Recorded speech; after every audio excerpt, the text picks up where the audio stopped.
Bismillahirrahmanirrahim. Setitik info kali ini berjudul Pancasila NKRI UUD 1945 adalah Togut.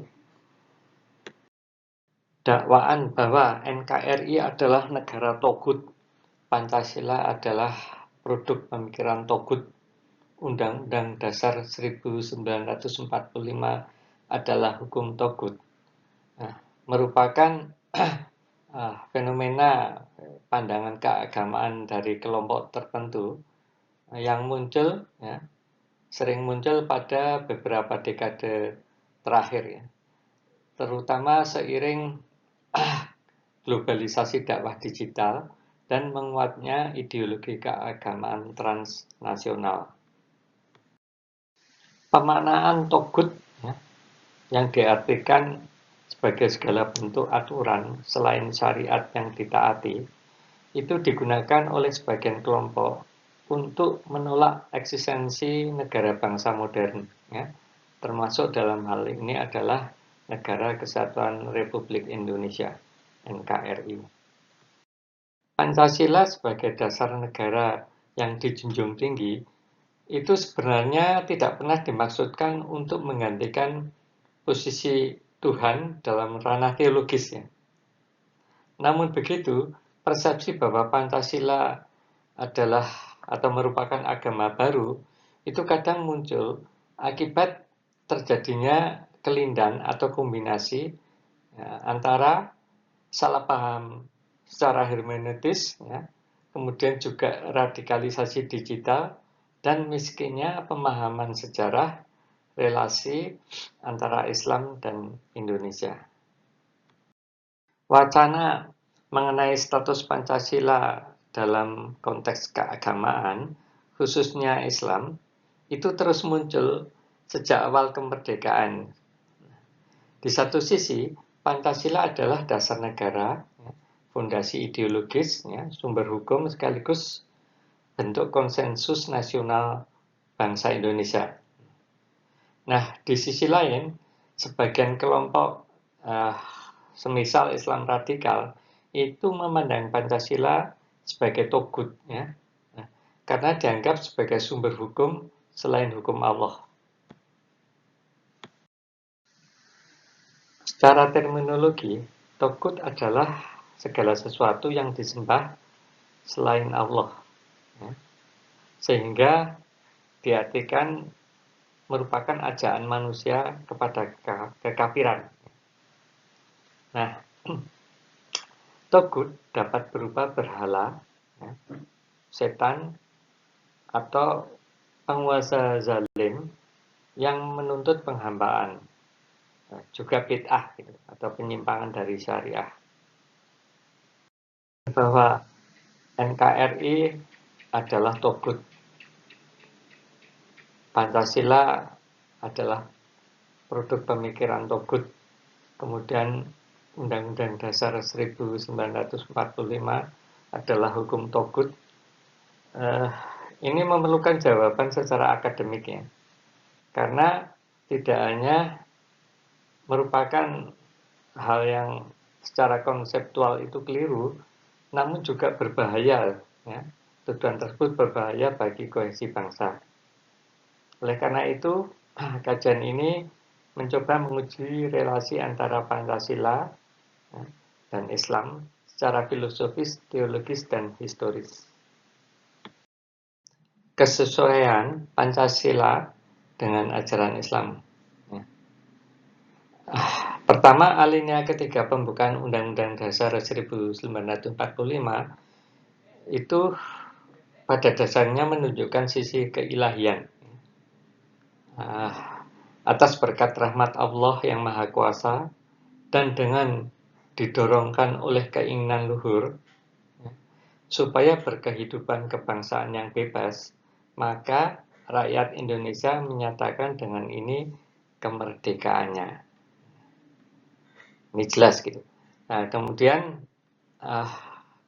kesesuaian yang kedua adalah Pancasila itu tidak diritualkan gitu, di mana tidak ada unsur Pancasila yang menuntut untuk diritualkan gitu, atau diibadahkan, atau bentuk penghambaan kepada selain Tuhan ya, penghambaan kepada selain Allah. Nah, dengan demikian hal ini tidak memenuhi definisi togut gitu ya. Pancasila itu tidak memenuhi definisi togut sebagai sebagai sesembahan selain Allah. Pancasila tidak mengandung pemaksaan anti-Islam. Pancasila tidak melarang syariat dalam kehidupan pribadi dan sosial. Ya. Bahkan negara menjamin kebebasan beragama sesuai Undang-Undang Dasar 1945 pasal 29 ayat 1 dan 2. Selanjutnya adalah nilai Pancasila itu selaras dengan prinsip Islam. Nah, pada tayangan ini terlihat bahwa antara sila Pancasila dan padanan dalam Islam gitu ya. Sila pertama ya, ketuhanan yang Maha Esa, itu padanan dalam Islamnya adalah tauhid gitu. Kemudian ada kemanusiaan yang adil dan beradab dalam padanan dalam Islam. Itu ada istilah adil ya, karomah, hukum al-insan atau hak asasi manusia. Juga sila ketiga yaitu tentang persatuan ya, persatuan Indonesia, itu padanannya adalah ukhuwah watoniyah ya. Kemudian sila keempat ya, yang intinya adalah kerakyatan, itu dalam padanan dalam Islam itu ada suro ijma ya. Kemudian sila terakhir ya, keadilan sosial bagi seluruh rakyat Indonesia, itu padanan dalam Islam itu maqasidus syariah gitu. Itu tujuan dari kesyariatan gitu. Selanjutnya, Pancasila bukan doktrin teologis. Pancasila berfungsi sebagai etika politik dan platform konstitusional. Jadi bukan agama. Ya. Nah, sila-sila dalam Pancasila itu tidak ada yang meminta misalkan bentuk syahadat baru atau ritual tertentu ya, ritual ibadah tertentu, kemudian atau juga penghambaan kepada entitas selain Allah gitu. Nah, bahkan sila pertama ketuhanan yang Maha Esa justru memperkuat ya, monoteisme negara gitu. Selanjutnya, negara Pancasila sebagai dar al-ahd wal as-sahadah ya. Nah, konsep ini yang lahir dari kalangan Nahdliyin itu menegaskan bahwa Indonesia adalah negara perjanjian ya, di mana Pancasila dan Undang-Undang Dasar 1945 itu dikatakan mencontoh Piagam Madinah. Ya. Nah, kemudian juga dikatakan sebagai negara kesaktian moral. Ini berarti bahwa umat Islam ya, dalam kerangka keindonesiaan wajib menjaga dan mengamalkan nilai-nilai luhur negara. Negara Pancasila, yakni Indonesia, itu memberi ruang bagi ekspresi Islam. Indonesia tidak mengadopsi, ya katakanlah sekularisme ala Prancis, ya. Nah, negara dalam konteks ini tidak memisahkan agama dari publik, gitu, ya. Melainkan justru mengintegrasikannya secara proporsional. Nah, ini terjadi di Indonesia, ya, di mana terlihat dari adanya Departemen Agama, Pengadilan Agama, ya, kemudian pendidikan agama itu wajib gitu ya. Nah, kemudian jaminan pelaksanaan ibadah ya, ya kemudian juga kompilasi hukum Islam dan seterusnya. Beberapa contoh di atas menunjukkan bahwa Pancasila itu kompatibel ya dengan ajaran agama Islam. Maka umat beragama wajib menjunjung peraturan dalam suatu negara yang sah. Karena dengan adanya negara, ya, kita, ya, masyarakat, bisa menyumbangkan ilmu agama untuk pembentukan peraturan hukum di negara tersebut. Gitu.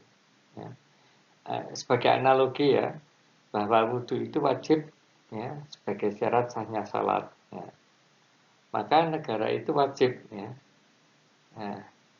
wajib ada itu agar masyarakat ya, bisa menerapkan hukum ya, kemudian juga beribadah dengan leluasa ya, termasuk menggapai kesejahteraan dan seterusnya. Di sini ada ilustrasi pohon untuk menggambarkan relasi antara Pancasila dengan keagamaan. Di mana sebuah pohon itu mengandung atau terdapat akar, ya, itu diibaratkan akar tersebut sebagai kitab suci, ya, ajaran para nabi dan rasul gitu. Kemudian ada batang ya, nah, itu dianalogikan sebagai madhab-madhab atau aliran yang ada pada agama itu. Nah, selanjutnya adalah dahan, itu dianalogikan sebagai torikot ya. Kemudian ranting ya, dianalogikan sebagai organisasi keagamaan ya. Kemudian bunga itu sebagai siar keagamaan ya, analoginya. Nah, dan terakhir adalah buah. Nah, buahnya itu adalah Pancasila ya. Oleh para founding fathers ya, rakyat dan bangsa Indonesia itu sudah disediakan buahnya, yakni Pancasila ya, sebagai itu tadi buah yang sudah matang dan siap untuk dipetik dan dinikmati. Kurang lebihnya seperti itu. Pancasila adalah risalah kerasulan yang berjalan ya. Ini maksudnya adalah, penjelasannya adalah bahwa sebagai berikut ya. Salah satu tanda bahwa ajaran Rasulullah dan juga para nabi terdahulu ya, itu telah mewarnai Pancasila adalah ciri khas kepemimpinan Rasul atau Nabi Nabi Muhammad ya, yakni sidik atau bijak, amanah atau terpercaya, tablik atau menyampaikan ya, dan fatonah yaitu pandai atau cerdas. Nah, ini mengejawantah dalam 4 sila di Pancasila ya. Nah, ya ini sila pertama, sila kedua, sila keempat, dan sila kelima. Nah, satu sila, yakni sila ketiga, itu bisa dianalogikan sebagai rumah bangsa, yakni NKRI atau Negara Kesatuan Republik Indonesia. Kita lihat keempat sifat utama Rasulullah. Pertama, fatonah. Ini ketuhanan yang Maha Esa, di mana yang beriman kepada Tuhan adalah orang yang cerdas pikirannya. Fatonah artinya cerdas. Kemudian amanah, kemanusiaan yang adil dan beradab. Istilah kedua, yang bisa adil dan beradab hanyalah orang-orang yang amanah, orang-orang yang terpercaya. Kemudian sifat utama Rasulullah ketiga, sidik. Nah, di sini terkait dengan kerakyatan yang dipimpin oleh hikmat kebijaksanaan. Sidik artinya benar, atau jujur, di mana yang dibenarkan untuk memimpin adalah yang bijaksana. Selanjutnya sifat keempat dari Rasulullah adalah tablik, yakni menyampaikan. Ini terkait dengan sila kelima, keadilan sosial bagi seluruh rakyat Indonesia, di mana yang memiliki jiwa sosial yang tinggi, ya, pasti suka menyampaikan. Gitu. Nah, dari penjelasan ini dapat dikatakan bahwa Pancasila adalah risalah kerasulan yang berjalan. Artinya risalah kerasulan yang berjalan dari waktu ke waktu, ya, hingga kini dan seterusnya. Insya Allah seperti itu. Negara Kesatuan Republik Indonesia itu menganut model religion friendly state, ya, di mana negara mengakui peran agama, namun tidak memaksakan satu tafsir tunggal, gitu. Ya. Nah, Pancasila adalah panduan untuk hidup berbangsa dan bernegara. Sedangkan hidup masing-masing sosok atau masing-masing pribadi, ya, misalkan menjalankan agama, kepercayaan, adat istiadat, ya, sesuai keyakinan masing-masing. Ya. Nah, model negara seperti NKRI ini justru dekat dengan makosid syariah, atau tujuan dari syariah seperti menjaga agama, ya, hifz ad-din, ya, menjaga akal, hifz al-akal, ya, menjaga jiwa, hifz an-nas, kemudian juga menjaga harta dan keturunan. Catat logika gerakan yang menuduh Pancasila adalah togut. Ya. Ada 4 kekeliruan utama. Pertama, kekeliruan hermeneutis atau penafsiran. Nah, kesalahan dalam menafsirkan ayat ataupun idiom keagamaan dengan hanya mengambil makna secara harfiah, ya, tanpa memperhatikan konteks sejarah, situasi pewahyuan, ya, kemudian juga ijma ulama, ya, serta juga maksud teologisnya. Ini kekeliruan hermeneutis. Ya. Kemudian kedua adalah kekeliruan epistemologis, ya, yang menganggap ketaatan kepada negara adalah merupakan, ya, seolah-olah beribadah kepada selain Allah. Kemudian ketiga, kekeliruan historis, yakni mengabaikan kontribusi ulama dalam merumuskan dasar negara. Kemudian yang keempat, tidak mensyukuri nikmat, gitu. Nah, kita ketahui bahwa pada saat penjajahan Belanda dan juga Jepang itu tidak mudah, ya, umat Islam untuk beribadah secara leluasa, gitu. Nah, dengan adanya kemerdekaan sedemikian sehingga umat Islam itu dapat menunaikan ibadahnya secara penuh. Ini patut untuk disyukuri, gitu. Nah, dengan penolakan adanya NKRI, Pancasila, dan Undang-Undang Dasar 1945, seolah-olah, ya, sepertinya tidak mensyukuri nikmat, ya, yang telah diberikan oleh Allah Subhanahu wa Ta'ala. Kesamaan prinsip antara Piagam Madinah dan Pancasila atau Undang-Undang Dasar 1945. Kita lihat ada 2 kolom, yakni Piagam Madinah, ya, kolom Piagam Madinah, dan kolom Pancasila, Undang-Undang Dasar 1945. Ya, pada Piagam Madinah yang pertama merupakan ummah wahidah, ya, atau komunitas politik bersama, gitu. Nah, kemudian pada Pancasila atau UUD 45, itu sila pertama, ya, ini Persatuan Indonesia. Kemudian selanjutnya adalah pada Piagam Madinah ada kebebasan beragama, di mana pada waktu itu Rasulullah tidak memaksakan ya orang yang belum beragama Islam untuk dipaksa masuk Islam, ya, itu tidak dilakukan. Nah, pada Pancasila UUD 1945, istilah pertama ya, ketuhanan yang Maha Esa. Ya.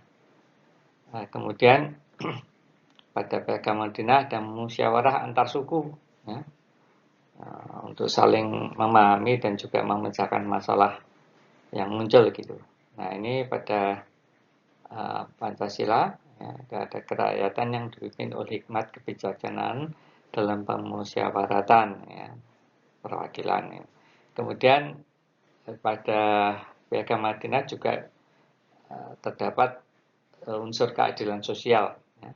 Nah, ini pada Pancasila ya, keadilan sosial bagi seluruh rakyat Indonesia. Nah, selanjutnya pada Piagam Madinah terdapat pula perlindungan pada kelompok minoritas.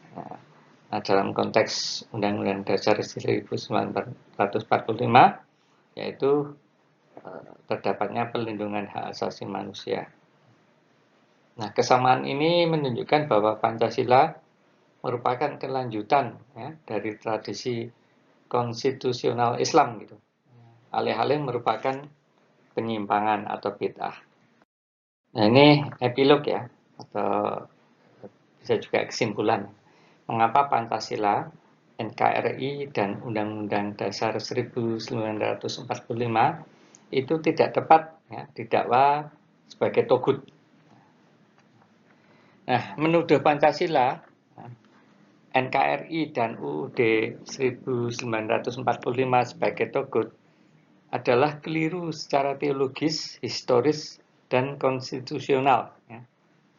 Nah, dalam konsep Islam, togut merujuk pada segala sesuatu yang melampaui batas, ya, setara dengan bid'ah, ya ini menolak Tuhan, ya, seperti berhala, ya, mengabdi pada kekuasaan yang zalim, ya, atau hukum yang dibuat oleh manusia untuk menentang prinsip keesaan Allah, kemahaesaan Allah secara eksplisit. Ya.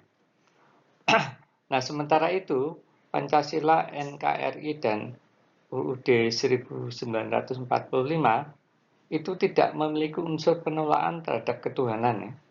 Bahkan justru memperkuat peran agama dan menjamin kebebasan menjalankan syariat bagi pemeluknya. Sila pertama, ketuhanan yang Maha Esa, ya, secara eksplisit menegaskan bahwa fondasi keagamaan bangsa ya, dan memberikan ruang luas bagi umat Islam untuk beragama, bertakwa, dan beramal sesuai syariat. Ya. Ini sama sekali tidak selaras dengan karakter togut ya, yang justru menolak atau memusuhi ketauhidan. Gitu. Nah, kedua, NKRI bukan negara sekuler ya, yang meminggirkan agama ya, dalam tanda petik gitu, melainkan NKRI merupakan negara berkeadilan dan berketuhanan yang menjamin syiar Islam melalui lembaga seperti Kementerian Agama, Mahkamah Syariah di Aceh gitu. Kemudian ada pengakuan hari besar keislaman ya. Ada juga pendidikan agama di sekolah-sekolah dan universitas. Dan dukungan legal terhadap praktik syariat ya, seperti pernikahan, waris, wakaf, zakat ya, perbankan syariah, dan seterusnya. 3. Undang-Undang Dasar 1945 tidak pernah memerangi syariat, bahkan mengafirmasi nilai ilahiyah melalui pasal-pasal yang mengakui peran agama, menjamin ibadah, dan melarang ideologi anti keagamaan, seperti komunisme. Dengan demikian, Undang-Undang Dasar 1945 tidak masuk dalam kategori hukum togut ya, yang secara sengaja menandingi hukum Allah. Keempat, secara historis, rumusan Pancasila dan Undang-Undang Dasar 1945 itu disusun oleh para ulama besar ya, kiai dan tokoh-tokoh Islam gitu. Nah, sehingga tidak mungkin hal itu dikategorikan sebagai sistem yang memusuhi agama, gitu. Dalam hal ini agama Islam. Mereka, para ulama besar, kiai dan tokoh-tokoh Muslim, menempatkan asas ketuhanan sebagai fondasi kenegaraan, ya, agar Indonesia menjadi, sebut saja, Dar as-Salam, ya, bukan Dar al-Harb, ya, negara yang perang. Ya. Nah, kemudian juga secara fikih yang kelima ini, mayoritas ulama kontemporer termasuk, ya, keputusan Majelis Ulama Indonesia menegaskan bahwa Pancasila itu bukan agama, ya, bukan berhala, tetapi dasar etika kolektif bangsa. Ya. Nah, sehingga tidak bisa disebut sebagai togut. Ya. Yang disebut togut adalah sistem atau entitas yang memaksa manusia menyembah selain Allah. Ya. Sedangkan Pancasila secara eksplisit justru menjunjung tinggi nilai ketauhidan. Karena itu, secara konseptual, normatif, dan praktis, tidak ada satu pun unsur dalam Pancasila, juga NKRI atau UUD 1945 yang memenuhi kriteria togut sebagaimana dijelaskan dalam Al-Quran dan tafsir ulama. Ketiganya, yakni Pancasila, NKRI, dan Undang-Undang Dasar 1945, justru merupakan wadah konstitusional yang memberi ruang yang luas, ya, bagi umat Islam untuk mengembangkan kehidupan beragama, ya, menjaga persatuan, dan menegakkan nilai-nilai moral sesuai ajaran Islam. Wallahu a'lam bishawab. Mohon maaf atas segala kekhilafan dan kekurangan. Terima kasih atas perhatian Anda.